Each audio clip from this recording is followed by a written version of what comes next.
Hi, everyone. This is your Rambo read-along book. Every time you hear this chime, it means it's time to turn the page in your storybook.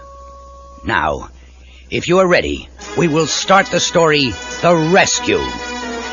Don't forget to turn the page every time you hear the chime. Tierra Libre had been a peaceful South American country before the evil General Warhawk and his army of mercenaries, soldiers who fight for money, began plotting the takeover of President Ramon's government. Late one night, as the people of one small village slept, the distant rumble of approaching tanks broke the silence, growing louder and louder as they came closer and closer to town. Minutes later, the first tank burst through the town wall.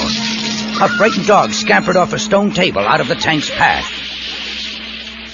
Opening the tank's hatch, the leader of the mercenaries, Sergeant Havoc, shouted to the dog and to his foot soldiers, "Out of my way, Fleabag! Move it, troopers! The general wants us to take this dump." With their powerful weapons, and led by the cruel mercenary Gripper, the soldiers quickly gathered the frightened villagers in the village square. Gripper warned them, "Don't move! You are all my prisoners." From high atop his tank, Sergeant Havoc added his own warning. "Do as you're told and no one will get hurt."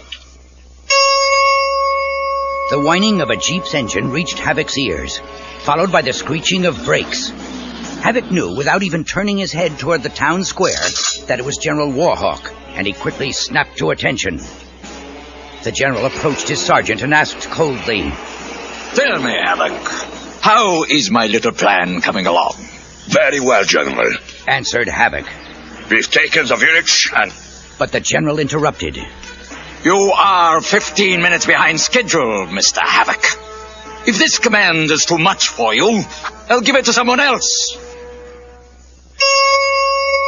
Before Havoc had a chance to reply, his attention was diverted by an old woman who broke away from the group of frightened townspeople and began running off down the street. "Gripper, stop that woman!" Sergeant Havoc shouted to his aide. The soldiers obeyed immediately and chased the old woman down a dark alley that ended in a stone wall. Gripper shouted to the woman, "It's a dead end. We've got you now. You'll be sorry you made us run." But the soldiers were stunned as the old woman swung at them and with a few well-placed blows knocked them all to the ground. She then proceeded to walk across them and climb to the top of the wall. Standing at the top, she pulled off a wig and mask, then shouted in a strong young voice, "Give my best to the general." It was Cat, one of the members of Rambo's Force of Freedom. Not only was Cat a weapons expert, but a master of disguises as well. Within hours, word of General Warhawk's attack on Tierra Libre reached the U.S. government at the Pentagon in Washington, D.C. Colonel Samuel Troutman, the commanding officer of the Special Forces team, immediately picked up the phone and called the president. "Yes, sir. I realize this is an emergency. If the general's forces are moving into Tierra Libre, we've got to stop them. And there's only one man who can do it." Then to his aide, he ordered, "Get me Rambo." Hundreds of miles away, floating peacefully in a rowboat on a crystal blue mountain lake, was John J. Rambo. He was spending his time off enjoying the quiet of the lake, the woods, and his rustic cabin high in the Sierra Mountains. Suddenly, the thumping of helicopter blades overhead wakened the dozing Rambo. Then came Troutman's voice, shouting down through a bullhorn, "Rambo, your country needs you." Troutman lowered a rope, and without a second thought, Rambo grabbed the rope and was raised up to the chopper, shouting, "Let's go!" As the helicopter lifted high over the mountains and sped away, Rambo sat facing his boss, asking, "How can I help you this time, Colonel Troutman?" "They want you to go into Tierra Libre and kick the general out of there." Rambo smiled and answered, "It'll be my pleasure, sir." Troutman had to warn Rambo. "If they grab you, there'll be nothing we can do. Our government's not officially involved in this." "Well, I am. I'm not about to let that international bandit take over a free country," exclaimed Rambo. I didn't think you would. Troutman said with a smile. Immediately after the helicopter landed, Rambo headed for the auto racetrack to pick up his friend and mechanical expert, Turbo.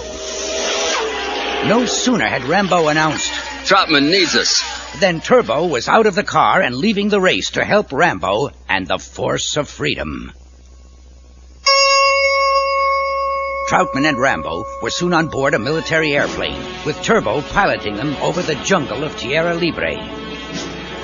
As they prepared to land at a small airport near the capital city, Troutman announced, Welcome to Tierra Libre.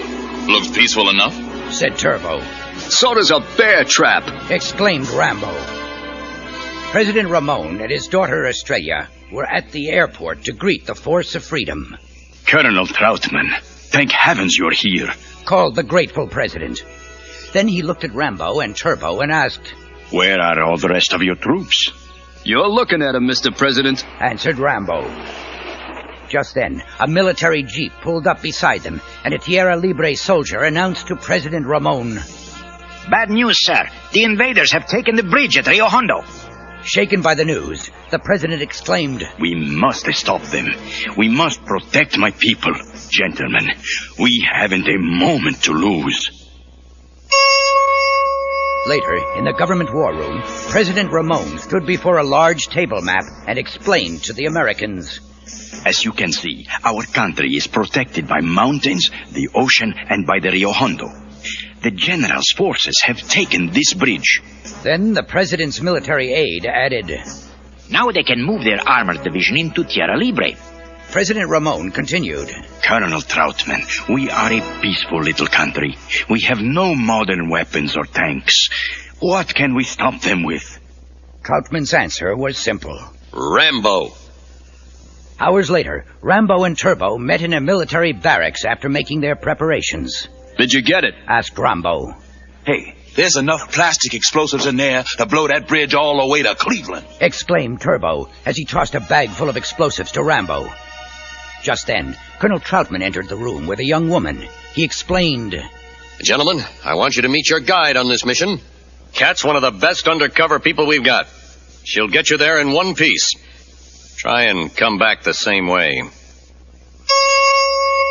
Later that night, Kat led Rambo and Turbo to a dark hill overlooking the Rio Hondo River. Pointing to the bridge, she announced, There's your target. Spotting the guards, Turbo replied, Looks like they're expecting company. I don't want to disappoint him. said Rambo, and he picked up his bow and arrow and the bag of explosives. Waving goodbye to Turbo and Kat, he added, See you after the party. The guy's got guts. exclaimed Kat.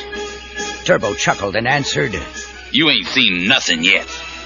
On the bridge, the guards were keeping a careful watch, and one reported to Gripper, The area seems to be clear, sir. It had better be. If anybody gets by us, the general will give me another one of these. said Gripper as he held up his mechanical iron hand. Rambo quickly made his way to a rock ledge and shot off an arrow with a rope tied to it. When the arrow had fastened itself onto the bridge, Rambo swung up and onto the bridge. After planting the bomb, he turned to run to the end of the bridge when Gripper spotted him. Rambo, You got it. I'm going to carve my initials on you. You're going to have to do better than that, Gripper. The two strong men fought as the seconds ticked away before the bomb exploded. At the last moment, Rambo fled to one end of the bridge amid a barrage of bullets. Then suddenly a huge explosion rocked the bridge.